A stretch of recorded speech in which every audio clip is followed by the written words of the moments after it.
Assalamualaikum warahmatullahi wabarakatuh. Perkenalkan, nama saya Muhammad Ghairul Fawaid, mahasiswa Institut Agama Islam Al-Falah As-Sunnah Kencong Jember, Fakultas Tarbiyah Prodi PAI dan semester 5. Di sini saya akan mempresentasikan tentang makalah perkembangan fisik, kognitif dan psikososial pada masa bayi. Jadi ada 3 hal poin yang saya sebutkan tadi. Yang pertama itu perkembangan fisik. Di sini ada beberapa poin, ya, maksudnya ada beberapa poin. Yang pertama itu tinggi dan berat. Yang kedua perkembangan refleks. Yang ketiga rangkaian tingkah laku dan keadaan bayi. Dan yang ketiga yaitu perkembangan keterampilan motorik. Dan yang selanjutnya itu perkembangan sensori. Selanjutnya yaitu yang terakhir yaitu perkembangan otak. Nah, ada 5 poin dari dalam perkembangan fisik pada masa bayi. Yang pertama itu tinggi dan berat. Dalam artian tinggi dan berat pada bayi, gitu, atau balita.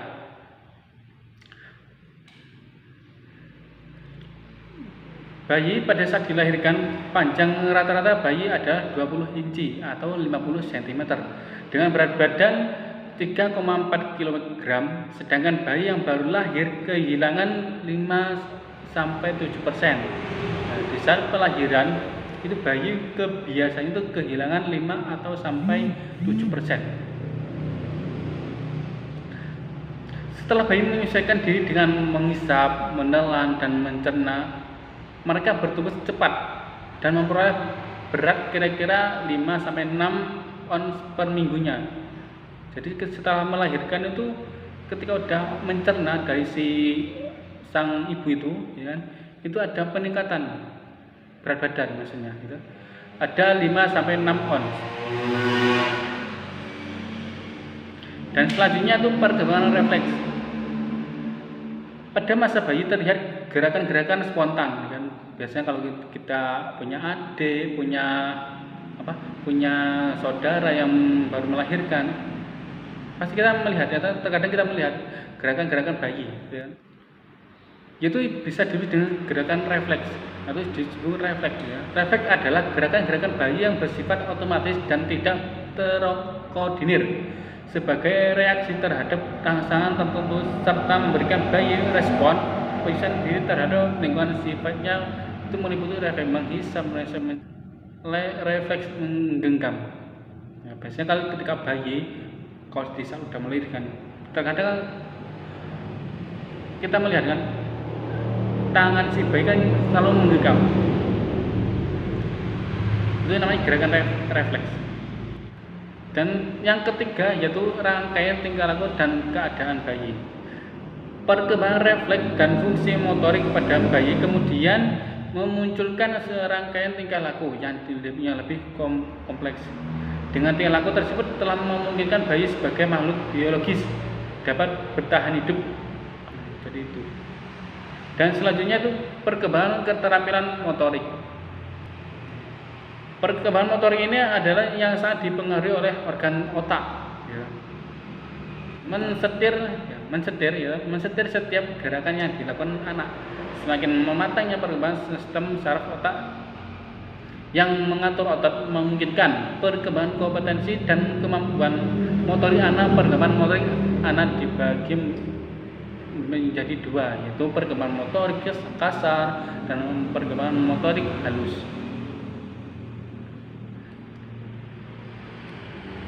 Yang selanjutnya yaitu perkembangan sensori. Bayi yang baru lahir adalah dilengkapi dengan peralatan yang rancang sedemikian rupa untuk mengumpulkan informasi.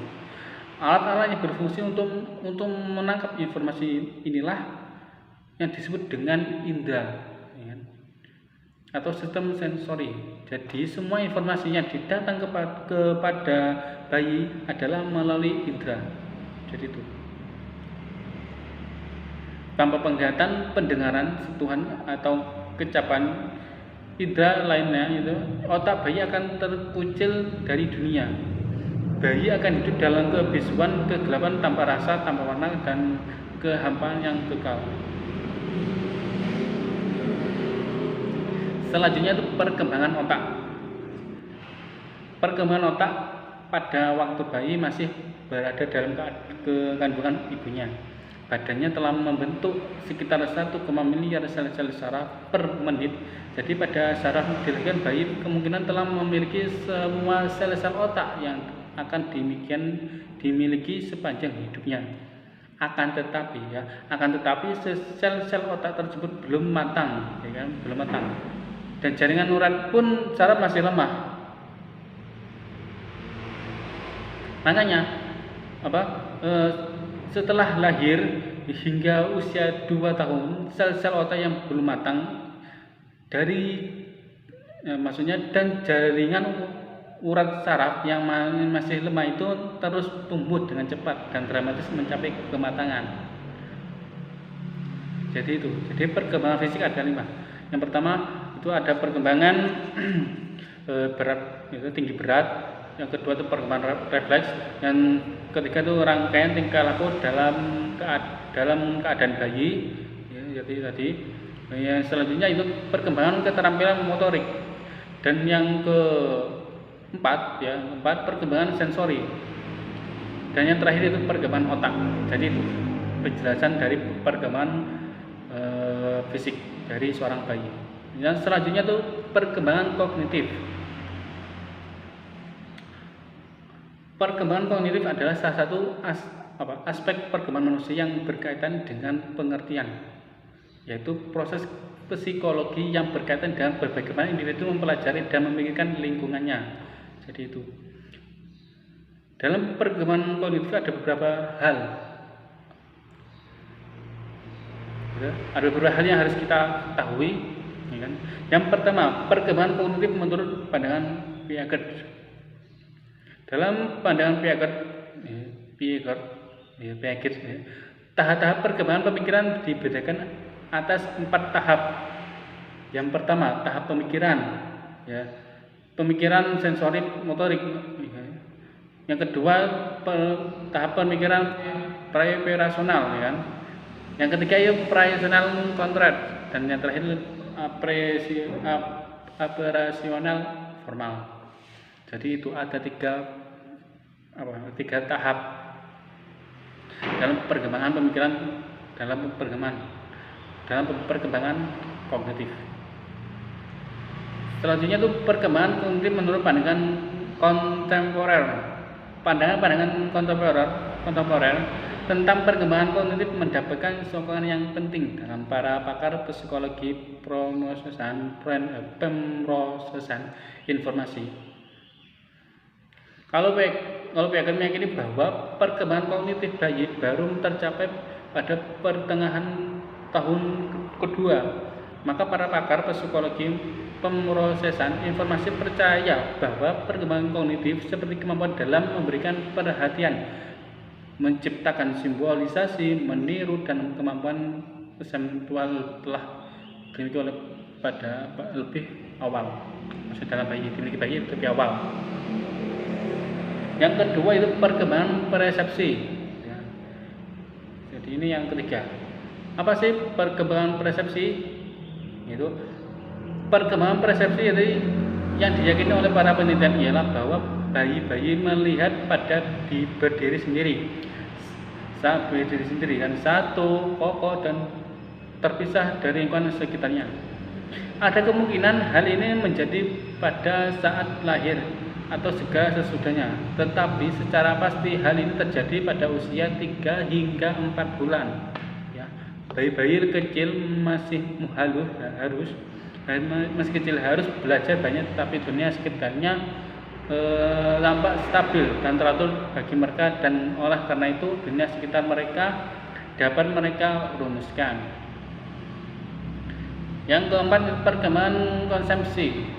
Dan konsepsi bayi menunjukkan bahwa bayi mempunyai kemampuan. Konsepsi bayi menunjukkan bahwa bayi mempunyai kemampuan persepsi yang lebih canggih dan dapat memulai berpikir jauh lebih awal dibandingkan dengan apa yang dibayangkan oleh Piaget. Perkembangan memori. Perkembangan memori adalah unsur pusat perkembangan kognitif yang menurut seluruh informasi yang di dalamnya di individu menyimpan informasi yang ia terima sepanjang waktu. Kadang-kadang informasi hanya disimpan beberapa detik, dan pada kesempatan lain informasi disimpan seumur hidup. Memori digunakan ketika kita mencari dan mengingat. Baru-baru ini para melihat perkembangan anak telah memperlihatkan bayi pada usia 3 bulan. Jadi itu. Perkembangan bahasa. Semua manusia yang normal dapat menguasai bahasa sebab sejak lahir manusia telah memiliki kemampuan dalam kesiapan untuk mempelajari bahasa dengan sendirinya. Kemampuan dan kesiapan belajar bahasa manusia ini segera mengalami perkembangan setelah kelahirannya. Bahkan menurut Hafiz Burr pada 1984,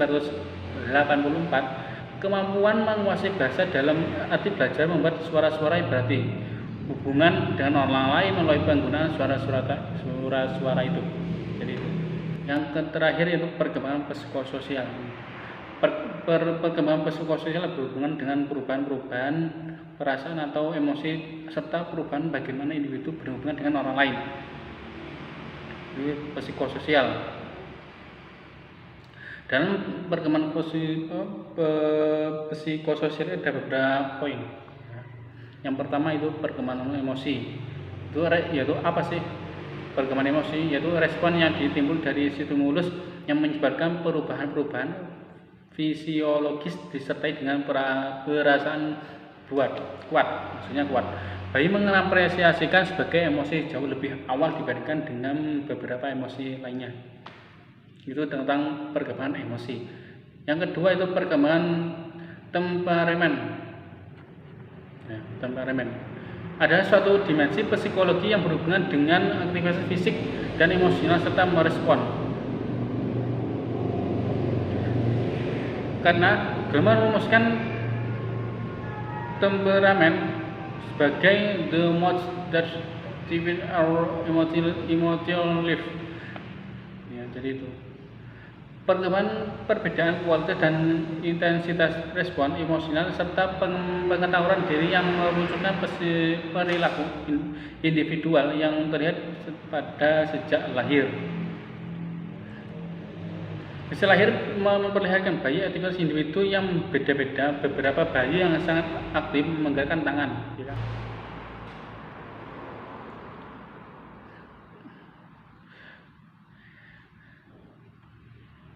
Yang ketiga itu perkembangan rasa percaya diri. Rasa percaya diri dan tidak percaya tidak munculnya hanya pada tahun pertama kehidupan saja. Akan tetapi rasa tersebut muncul lagi pada tahapan perkembangan selanjutnya.